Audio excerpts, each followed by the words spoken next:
guys, it's Ash, and today I'm going to share another episode of my journey to level 40 heroes. I apologize it took so long to upload a new episode. I've been very busy, but currently on a short break. In this video, I'm going to bring back the most efficient method of farming Dark Elixir for Town Hall 9 and below players. And that is BEM with 6 wall breakers, 2 barracks full of barbarians, 2 barracks full of archers, and a total of about 20 minions. Of course, I'm a Town Hall 10 farmer now with level 7 Barch, level 6 minions. So you guys wouldn't give me enough credit if I'm using them for farming Dark Elixir. So instead of using my high level BAM composition and powerful heroes, I'm going to use my alternate account where I'm a rush Town Hall 9 with much weaker troops to show you guys how effective BAM is regardless of the level of your troops, and to also prove to you guys that this method of DE farming is not at all outdated. It's very effective and very efficient. Before I get into that, let me first update you guys on my progress. So as many of you already know, my Archer Queen is level 40.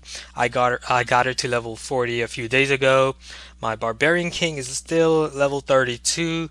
But he's gonna be level 33 tonight, so I'm gonna have to put him back to sleep again.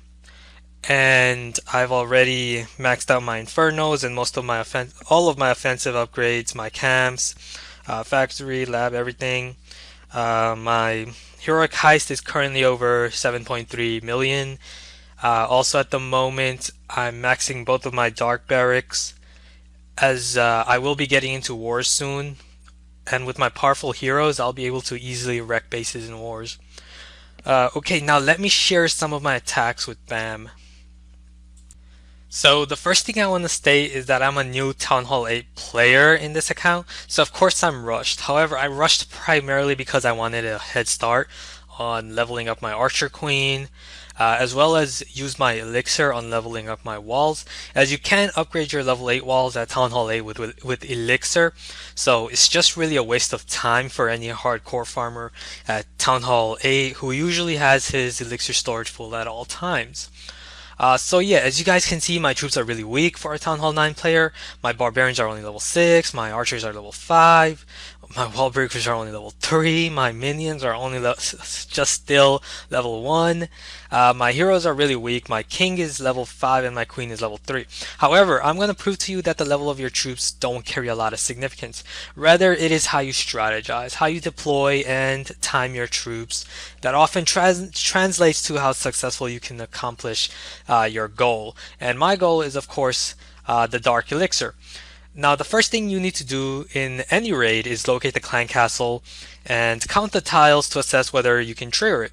So let's count. 1, 2, 3, 4, 5, 6, 7, 8, 9, 10. So 10 tiles towards that wall, and then we have 3 more right here that counts to 13.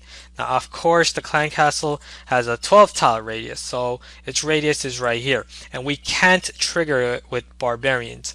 So if we were to trigger that clan castle, we would have to first remove all the buildings in our way, and that would require a lot of troops to do so, and we do not wish to attack this base from this side. We want to attack it from the shortest distance towards that Dark Elixir storage, which is from that top.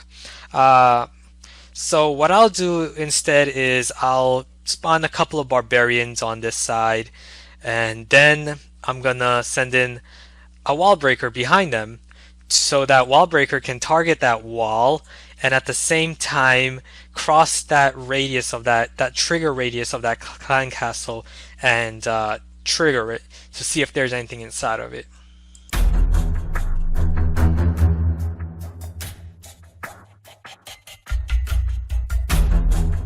So luckily there's nothing inside of that clan castle, so we've completed step 1. So be sure to take all the Dark Elixir from these outside drills. Step 2 will be focusing on that Dark Elixir storage. You should not only decide the direction of the attack based on distance, but also the defenses in your way. The reason we do not wish to attack from the east or the west or the south sides is not only because that's a long distance away from the Dark Elixir storage, and there are multiple walls guarding that Dark Elixir storage if we were to attack from these sides, but also because of the number of splash defenses in the way. As you can see, the only splash defense we need to worry about from the north side are those 2 mortars. However, if we were to attack from the east side, west side, there's wizard towers in our way and mortars. Same thing with the south side. There's another wizard tower over there. So it's not a good idea to attack from any of these sides at all. The best side would be from the north side, just because there's only two mortars in our way. There aren't any wizard towers. It has the least number of splash defenses, and that's why we're going to attack from the top. Step 3 is now to plan out your attack. The best way of doing that is to backtrack from your target, which is the Dark Elixir storage. You know that the Barbarians can tank damage from the mortars, and you know that your archers can attack over the walls. So you should be focusing on getting your troops to either of these two compartments. Because once your Barbarians and archers are inside here, you know that your archers can target that Dark Elixir storage, attacking over these walls. So break in here with wall breakers. That should be your plan. And then send in your Barbarians and archers inside of this compartment. And once they're inside, they can attack that Dark Elixir storage. Your archers can attack that storage over the walls. So pretty easy. Don't worry about that Barbarian King. Just think of him as another defense in the way and get rid of him as soon as possible when you have him lured up here. Okay, so step 4 is to attack. The first thing you want to do is remove all the outlying buildings, these buildings first, so that you can control the direction you want your Barbarians and archers to go. So once you've removed them, you can then send in a pair of wall breakers and break through this junction. Do not use an excessive number of wall breakers to break into multiple compartments, because that can actually backfire and force your troops to funnel in the wrong direction. For example, if I was to break through this compartment and then send in more wall breakers, they will then target this compartment and they will force my Barbarians to go towards this direction rather than focus on going towards this direction after taking out the elixir storage. And it also may force your archers to go towards that right direction rather than attack the dark elixir storage over the wall.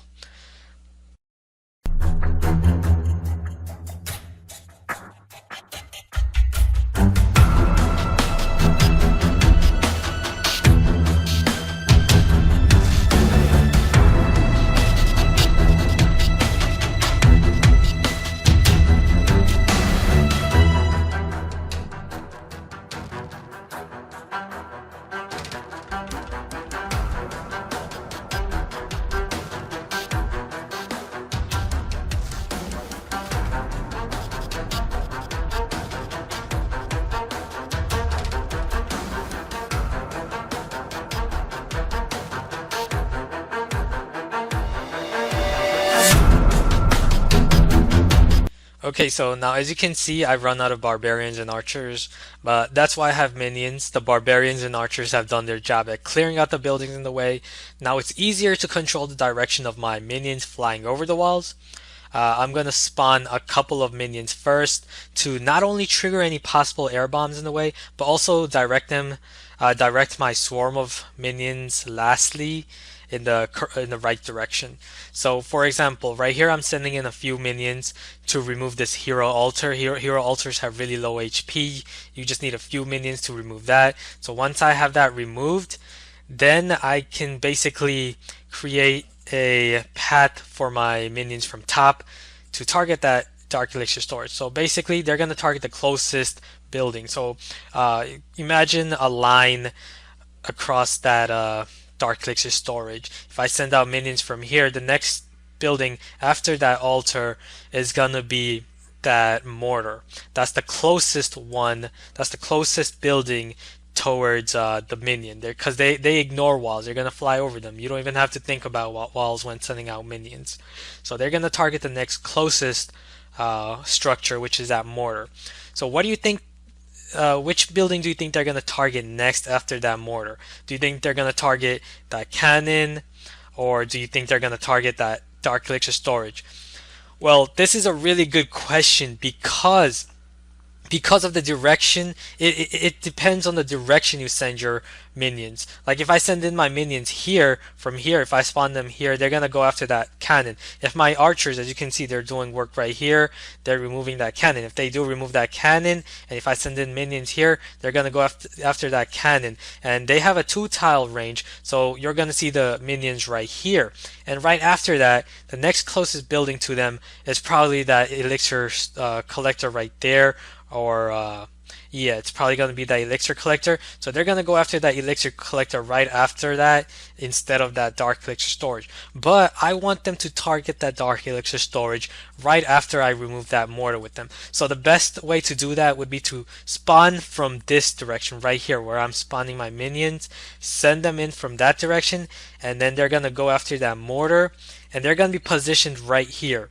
So if you position them right here, attacking over the wall, attacking that mortar, then the next building that's closest to that mortar is that dark elixir storage, not that elixir collector. As you can see from the red line, I know it's a bit hard to see. Let me use a different color. Let me use blue. So if you're targeting that mortar with minions from here, the next closest building to them is that dark elixir storage, not that elixir collector. And obviously that cannon's going to be taken out by my archers, so I don't have to worry about that. And that's how you control the direction of your minions.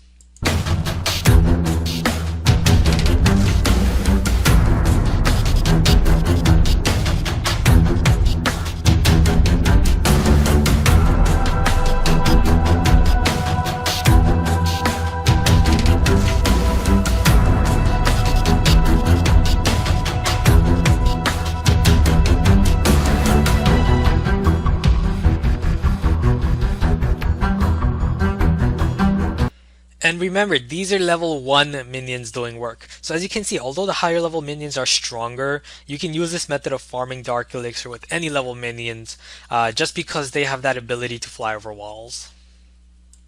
Okay, here is a more challenging Town Hall 8 base with high level defenses and a very centralized Dark Elixir storage. And I'm going to show you that even with my weak troops and weak heroes, I'll be able to break in and get that Dark Elixir storage without the assistance of any spells. Again, the first thing you need to do is assess the clan castle. Spoiler alert, that clan castle is loaded with archers and wizards and is unlurable with Barch. If I had giants, I could have triggered it and lured out the troops, but I don't have giants. So what I'm going to do is... So what can I do to lure out all the troops without risking something like dragon or wizards inside that clan castle from totally annihilating my troops as I attack this base? It's simple, I'll show you. Okay, so this is what my favorite and cheapest method of pulling out clan castle troops with Barch. Start by spawning a few barbarians here to distract these defenses, that cannon, the archer tower, and then send one wall breaker right behind them to target that wall to activate that clan castle, which has a 12-tile radius. So if we count it, 1, 2, 3, 4, 5, 6, 7, 8, 9, 10, 11, and 12. This is the range it has. So a wall breaker will activate that clan castle.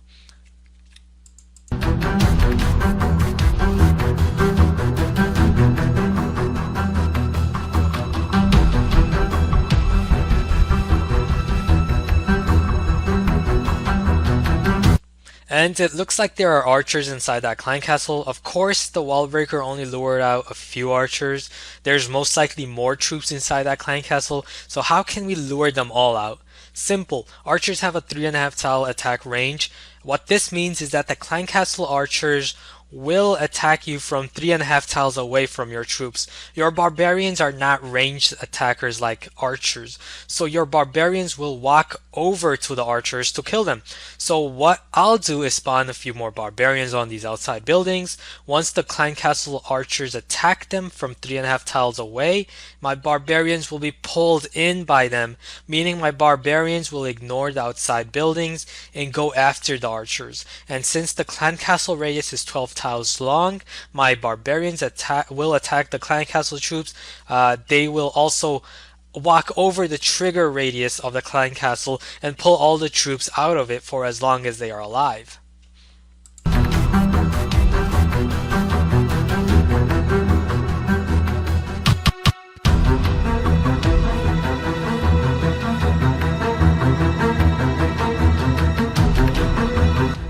So as you can see, I've cleverly pulled them all out, and now I can direct them to an open area, basically where that town hall is, away from other defenses, so that I can corner them and kill them with ease, and without having to waste my lightning spell either.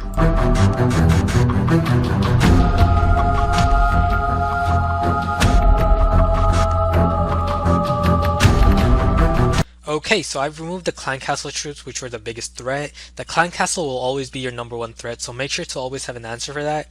Now, even with the clan castle troops out of the way, this base looks pretty daunting when I only have these weak troops to work with. But look at that core. What do you notice about that core other than that Barbarian King being inactive on defense? It's the main reason I wanted to attack this base. That's right, the core lacks point defenses like Teslas, archer towers, and cannons that are out of range. We know that there aren't any Teslas in there because Teslas occupy a 2x2 tile space. However, we can predict where the Teslas and giant bombs are. They're on the outside, somewhere along these empty spaces. So what we're going to do is we're going to try to avoid them as best as we can. Now, back to that core. It lacks point defenses. So what does that mean? That means that the core is weak to tanks. And there is no better troop in the game at tanking than the Barbarian King. Even with a level 5 Barbarian King, I'm confident that I can get him inside without much harm, because once he's in there, those mortars will hardly scratch him. So I'll first start to remove all of these outside buildings so that I can direct my Barbarian King inside so he doesn't get distracted by them. Then I'll remove all the archer towers and cannons at the edges, because those are the defenses that do real damage to tanks. And once I have them out of the way, my Barbarian King can roam freely.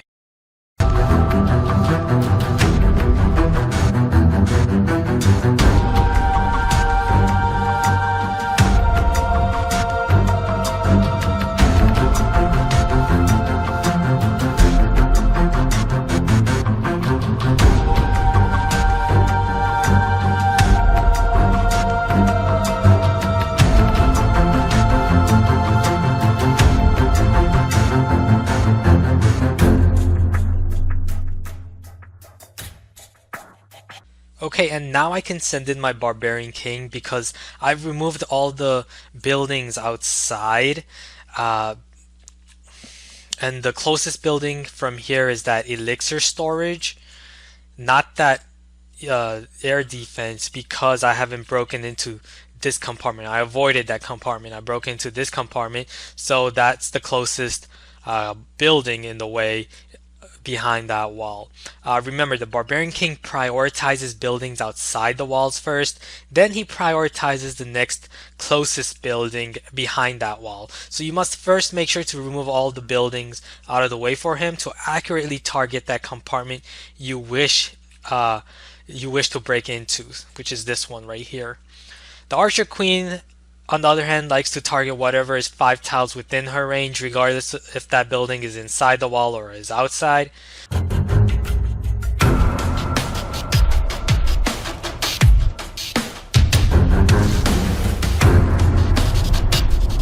So as you can see, I have my level 5 Barbarian King trying to break into that core.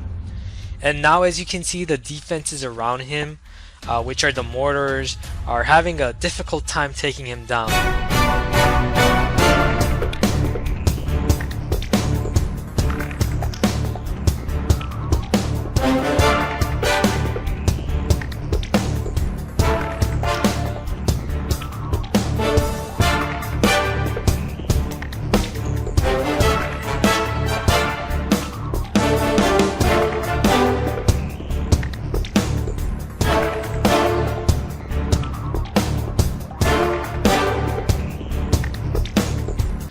Unfortunately, I run out of time, so I dropped a lightning spell just to get as much dark elixir as possible, and I was able to get over 1500 dark elixir, so this was a very successful raid given the army composition I had to work with.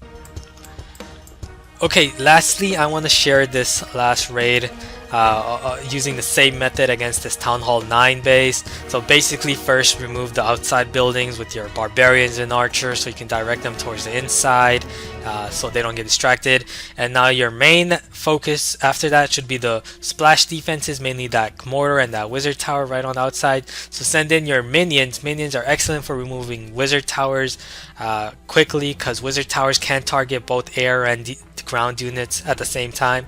And then focus on the compartment you want to break into to attack that dark elixir storage. I broke into that compartment. My barbarians are acting as meat shield, while my archers are attacking over them. The archers are gonna focus on the clan castle and then attack the dark elixir storage, because that's the next closest target.